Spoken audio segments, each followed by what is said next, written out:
All right, everyone, we have to talk about Pete Buttigieg a little bit more. Now, I know I'm technically mispronouncing his name, but I promise to never pronounce it the right way because it's so fucking funny. Here we have a 37-year-old, arguably in, sometimes fourth or fifth place for the Democratic primaries. He's definitely going to be a force to be reckoned with in the future. He's sort of like if Tulsi Gabbard actually got any airplay. But here's the thing. He is being abandoned by the left, which he would need to wine and dine to rise up. The problem is right now his main competitor is Biden. He's not on the socialistic end of the spectrum. He's not like a Sanders or a Warren or something. If you're on the left, the person to beat is Sanders. Or maybe Warren or Kamala Harris. If you're on the other side, that's Beto's problem. But if you're Buttigieg, you have to go up against Joe Biden, basically. Buttigieg passes for a moderate within the Democratic Party now, which is funny considering some of the weird shit that he said. It's like, remember when Trump was asked, do you care about the fact that he's got a gay marriage? And he's like, oh, no, I have no problem with it. I think it's great and beautiful and wonderful. He's in love or whatever. It's a very hyperbolic. But Buttigieg strikes me as the sort of person. It's funny because he doesn't come off this way on the surface. He doesn't come off like this to your face. But behind the veil, I can sort of see, if you peek behind it, it's sort of like, you remember that one politician? I think it was a Democrat. Edwards, I think his name was. He was like cheating on his cancer-stricken wife and stuff. But he had that slicked-back, family-friendly image. And they even, I think, look a little bit similar. But people like that piss me off. And I usually assume that the one that has the salesman smirk, the warm, friendly candidate that's like, wants to shake your hand and shit like that and kiss the baby sort of things. I usually assume that they're shysters. And unfortunately, I'm almost always right. When I look at him, I see somebody who is actually a little bit of a backstabber. And I think that his comments about Trump, his unwillingness to say like, oh, well, that's kind of the president to say or something, shows a level of cold political opportunism that I think his fans probably don't see. They've been taken in by it. But unfortunately for him, because he can't really compete with Biden because of the name recognition thing, because of the electability issue Biden's all-encompassing as far as the so-called moderate Democrats go, he literally has to eke out an existence with this very small block, 4 or 5% of people, that goes along with people on the fringe of the left. Like, he would have to look at the left and find the less far-left people and target them, sort of pull a Beto. But he can't do it because he's competing with Beto O'Rourke, who's having his own problems. He's going to relaunch his campaign literally right before the first debate because he figured, I think this is what he figured.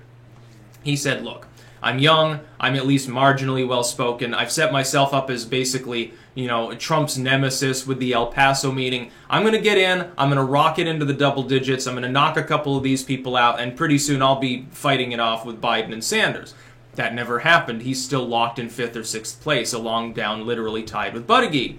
Buttigieg has a similar problem. That is, he's a younger, dynamic style candidate. Technically, he's on the older end of the millennials. This is a millennial presidential candidate, which I find hilarious. I think Gabbard's the one that would be more viable, but, that's just me. Buttigieg. Though he has these weird views, like he comes out against like some of the far left elements. His main thing is trying to be an anti-Trump candidate. That's his platform, basically. Orange man bad.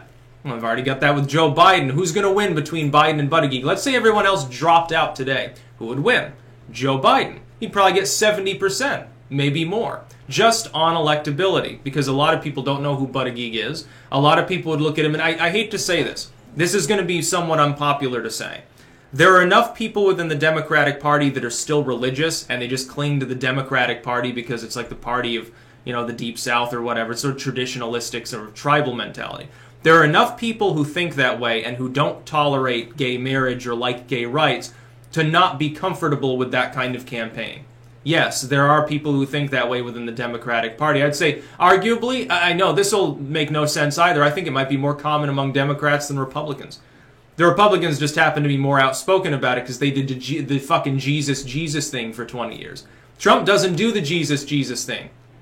It's very funny. He goes to church. He has a new haircut for church or something. Or was that for meeting the Queen? It wasn't entirely clear. I don't really pay attention to human interest stories very much, even if they are occasionally interesting. Of course, with him, it's more than human. He's supposedly like the God Emperor or something. I kid. I don't actually think that. The poor Buttigieg, he can't get traction anywhere. The problem with him trying to build a coalition is the same as Beto's problem. Here you are, Biden is all-encompassing among the business Dems. Kamala Harris and Warren have like the dedicated feminist voters. Sanders is the furthest left and most established literal socialist, so he's got, you know, the far left sewn up. So you've got basically the less far left, a handful of anti-Biden Clintonians that just worry about his age, and that's basically what he and Beto have to fight it out for.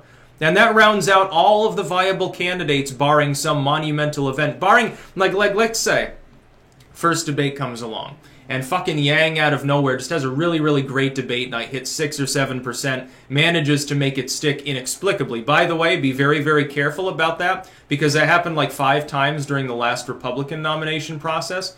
Someone would have a good moment in a debate, they would do something spectacular, or you know, they'd get a real optics win, they'd shoot up, sometimes they were just about even with Trump, and then they would fall right back down to their long-term mean. It's just a fluke. It's just a flash in the pan. You can expect lots of that during this election.